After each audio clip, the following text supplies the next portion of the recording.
Welcome to the Deep Dive. Our insights today are powered by the latest discussions on LinkedIn, curated by Thomas Allgaier and Frennis. Right. And Frennis, by the way, is a B2B market research company that helps enterprises supercharge their campaigns with account and executive insights, really going, far beyond just AI.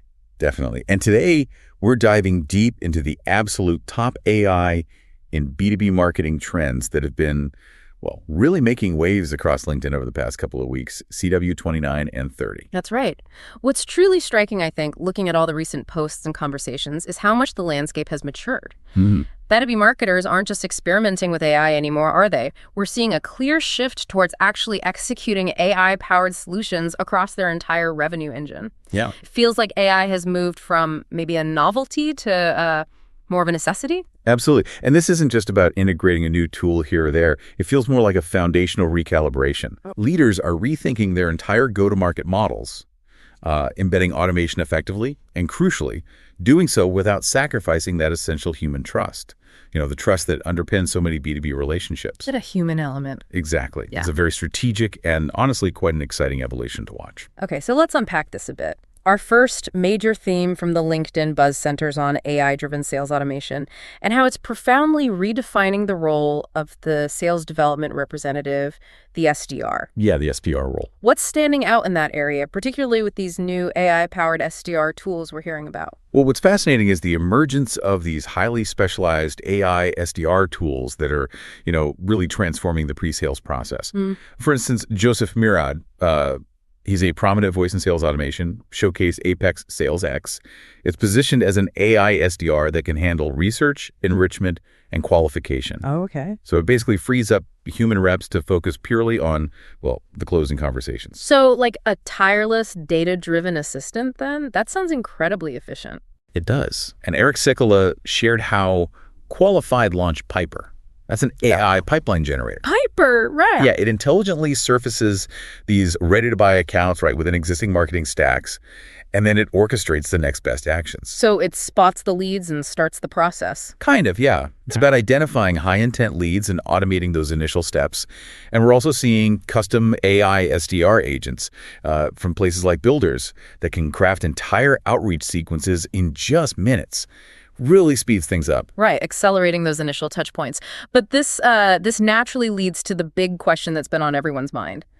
Does AI replace or simply augment humans in sales? The million-dollar question. Exactly. I saw Stefano Casella highlighted that a remarkable 98% of C-suite buyers actually prefer to do business with humans. Wow, 98%. Yeah, citing stronger trust with human rapport over algorithms. That's a pretty compelling statistic against full replacement, isn't it? It absolutely brings us back to that core human element. Nazvu echoed this too, stressing that genuine brand building fundamentally needs humans. Makes sense. Because real interaction is vital for lasting relationships and, trust.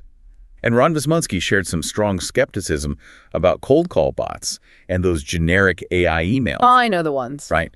Emphatically stating that people buy from people. There's a powerful argument there for the irreplaceable human touch. I can certainly relate to getting those generic quick question, AI emails myself. They often feel, a bit hollow. Precisely. Yet what's equally fascinating is how AI is actively enhancing human capabilities. It's not always an either. Okay. Zainadine, for example, framed AI SDRs not as replacements, but as tireless interns with lightning-fast research skills. Oh, I like that framing. Yeah, more like an exoskeleton for humans, providing support without becoming the entire structure itself. Right. And Justin Povsik also argued that while AI tools excel in areas like CRM, data enrichment, market insights, they still fall short. Where do they fall short? Well, in things like empathy, intrigue, and that adaptability needed for real-time human conversations, the human touch still holds unique value there. That makes a lot of sense, making humans better, not necessarily making them disappear. Dominique Michel also stressed that AI SDRs only really work wonders when they're deeply customized. Right, customization is key. Not when they're just relying on generic formulas. So the human intelligence in setting up the AI is still absolutely critical. Definitely. But even with that nuance, are we seeing actual success stories where AI is driving significant gains, real results? Oh, we absolutely are. Tom Crushaw, for example, reported his clients generated an astounding $600,000 in just 90 days. Wow. $600. Yeah, and saved over $10,000 monthly. And this was by implementing automated NIN workflows, which included an AI SDR system. Okay. So this really demonstrates how these automation platforms, when they're properly configured, can deliver really substantial returns. Wow, those are some serious returns on investment. Indeed. And Ollie Forsyth spoke of a company that scaled to $30 million in ARR, as annual recurring revenue. $30 million ARR. Get this, with only 3 founders and AI agents doing the work of maybe 30 people.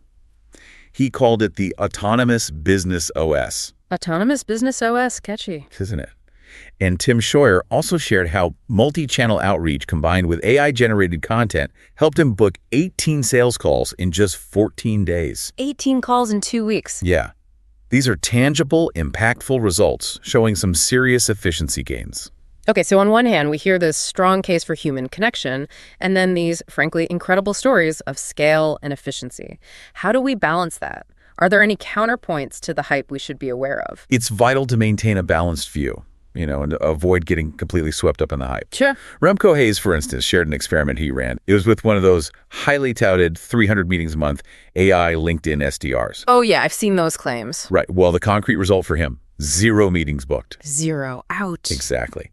This really underscores the need for, skepticism and realistic expectations regarding automation. Not every claim you see is a guaranteed success. That's a really vital reminder. It's not all just plug-and-play magic, is it? Definitely not. And Alex Vaca brought up a crucial point about lead list building, basically emphasizing that bad contact data makes campaigns flop. Simple as that. Garbage in, garbage out. Pretty much. Yeah. He highlighted tools like Prospeo.io, Clay, and Full Enrich for reliable data enrichment, stressing that quality data is foundational. You need that solid base. Makes sense. And Michel Lieben further elaborated on building an effective AI sales stack from scratch. He focused on accurate B2B data sourcing, robust enrichment, and deliverability-focused sales engagement platforms. You need the whole chain to work. So the tech stack matters. Absolutely. And Craig Rosenberg also noted that account research is a top 2 use case for AI among 87% of SDR teams and 88% of sales teams. So solid data is almost table stakes now for any serious AI implementation. That's a really great transition, actually, to our next theme, AI-powered content creation and how it's amplifying creativity. Ah, yes. Content. It seems like AI is truly making waves in generating everything from video to, long-form text. What are some of the standout examples here? How is AI changing those creative bottlenecks? Well, Mike Mintz's Bonvity, for example. It offers an enterprise video platform that produces brand-consistent clips in just a few clicks. Okay, faster video. Yeah, significantly lowers creative bottlenecks for marketing teams, enabling much faster content production cycles. And Martin Scheel actually proved that a complete promotional video, everything from script to voiceover, could be generated with just consumer-grade AI tools. Really? How much did that cost? You bet, Kim. For about €200. €200 for a full promotional video? That's incredible. It is, and it starkly illustrates the rapid cost deflation happening in content production. No kidding. But if AI is doing so much of the heavy lifting, what happens to human creativity? Does it diminish it, or is there maybe a different dynamic at play? Well, not at all diminish it, according to what we're seeing from the experts on LinkedIn. Ellen Geller, in a collaboration with AWS, demonstrated how foundation models actually amplify creativity for long-form content. Amplify, not replace. Exactly, rather than replacing editors. This highlights a powerful trend of ecosystem co-innovation, where human and machine work together, with AI serving as a powerful assistant. Okay, so it's about enabling humans to be more creative faster, rather than replacing them outright. What about broader applications, beyond just video and long-form text that we're seeing? Precisely. Bernard Marr highlighted how AI tools like ChatGPT and Copilot are being used for more efficient and, frankly, more effective email writing. Saves a lot of time there. Sure. And Naif Sabeh mentioned eToro running a VEO-powered video campaign in 15 languages. 15 languages? Yeah, tailoring creative in real time. And think about Coca-Cola's Create Real Magic platform. It combines GPT, DALI, and Stable Diffusion to generate branded content at scale. It's about global reach and that real-time adaptation needed for complex campaigns. It's fascinating how these tools can accelerate output and scale things up. But even with all this AI power, is that human touch still essential in the content itself? I mean, does purely AI-generated content truly resonate? That's a crucial point, actually. And Jasmine Wong, who uses AI tools herself quite a bit, she stressed that the human connection connects. Human connection connects. I like that. Yeah. She firmly believes AI should be a support, not a replacement. And she noted that you can often tell when something is purely AI generated because it feels kind of flat or insincere. Yeah, I think I know what she means. Lacks a certain spark. Exactly. That human energy and authenticity still seem to matter most in the final product. It needs that spark, as you say. I completely agree. So what are some of the practical applications marketers are actually showcasing? Like in the real world, what are people doing? Well, Dave Gerhardt's Exit 5 Live session recently showcased some incredibly real, useful, and specific AI use cases, things that really got marketers excited. Oh, yeah. Like what? People demonstrated everything from building a content concierge, GPT trained on their own proprietary research, to animating 3D characters for storytelling. It's moving beyond just theory to tangible, impactful applications that are starting to dispel some of that skepticism and showing what's truly possible right now. That sounds really practical. Which brings us nicely to our final and maybe the most significant theme, strategic AI adoption and go-to-market or GTM transformation. The big picture stuff. Exactly. This is where AI moves from being just a cool feature to becoming like fundamental infrastructure within B2B marketing and sales. How is this foundational shift playing out, moving beyond individual tools to real organizational change? As a massive shift, yeah. Yeah. Fundamentally changing how organizations operate. Iki Wool argued quite compellingly that an AI system isn't just another app, it's an operating system. An operating system? It's interesting. Yeah. She advocated for a central platform strategy to enable governance, transparency, and that seamless integration across different departments. And Greg Eisenberg highlighted Claude Code subagents. Yeah, which allow you to organize AI agents almost like a startup team.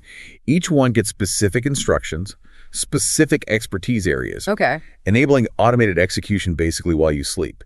This is about building an entire AI workforce, in a sense. Organizing AI agents like employees, that's a really powerful mental model. But this sounds like it requires leadership buy-in at the absolute highest levels, doesn't it? Oh, for sure. Are we seeing CROs or CMOs really taking ownership of these AI agendas? Definitely. Daryl Ogensky shared that Webflow appointed a new CRO, a chief revenue officer, specifically to build out an internal AI roadmap.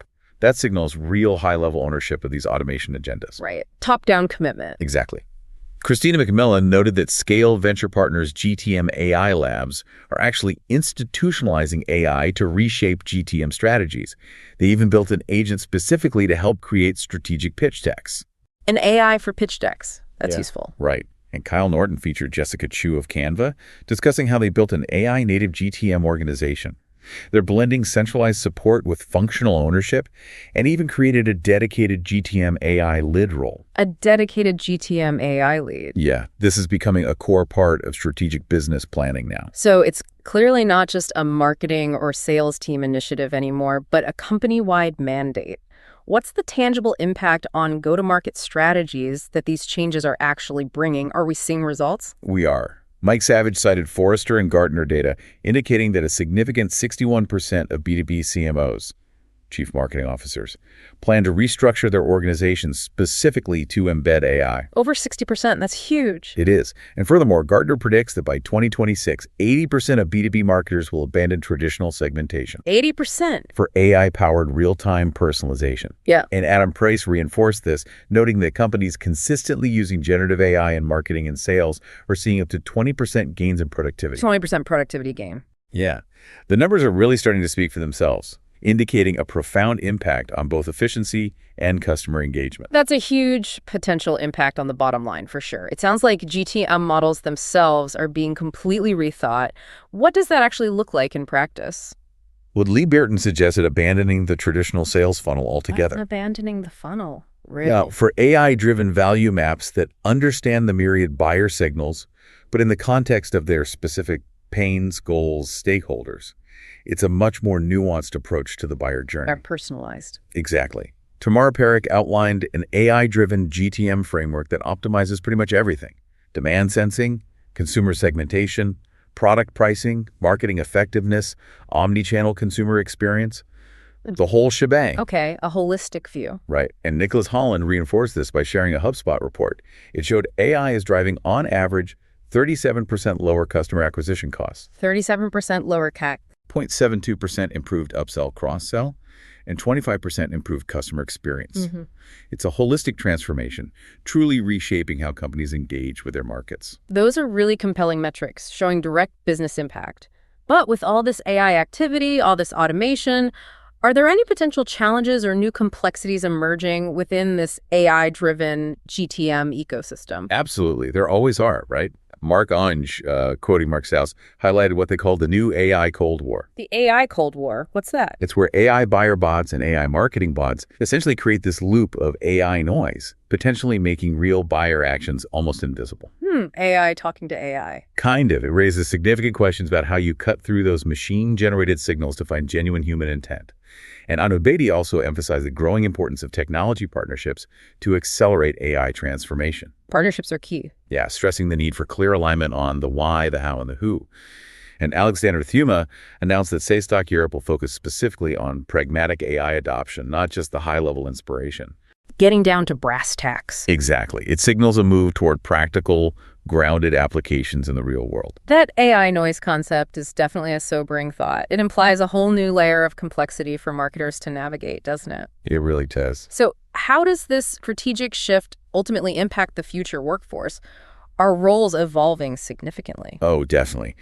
George Vitko discussed how AI is transforming partnerships and sales, noting Reply's role in AI SDR software, which helps facilitate sales through these AI agents. Right. Lisa Martin, featuring Laura Heisman, the CMO of Dynatrace, discussed how AI is boosting productivity and enabling things like a cross-functional AI marketing council. It's reshaping how teams collaborate and organize internally. Breaking down silos, maybe. Perhaps.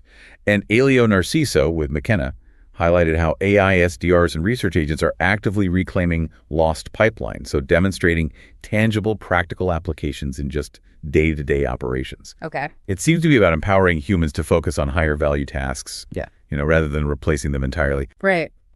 Well, this deep dive really showcases that AI is no longer just some futuristic concept for B2B marketing, is it? It's a present reality, fundamentally reshaping how organizations approach sales, content, and their overall go-to-market strategies. Absolutely. And if you enjoyed this deep dive, new editions drop every 2 weeks. You can also check out our other deep dives on account-based marketing, field marketing, channel marketing, MarTech, go-to-market, and social selling. Thank you so much for joining us on this deep dive today. Be sure to subscribe so you don't miss our next one. And here's something to mull over as we wrap up. Considering this rise of AI noise we talked about, from both buyer and vendor AI agents, what does it truly mean for the human B2B marketer? Perhaps the ultimate superpower in an AI-saturated future won't just be using AI effectively, but actually developing that deep human intuition and emotional intelligence needed to cut through all the machine-generated noise. Right. And forge those genuine, lasting connections that, well, maybe no algorithm can truly replicate.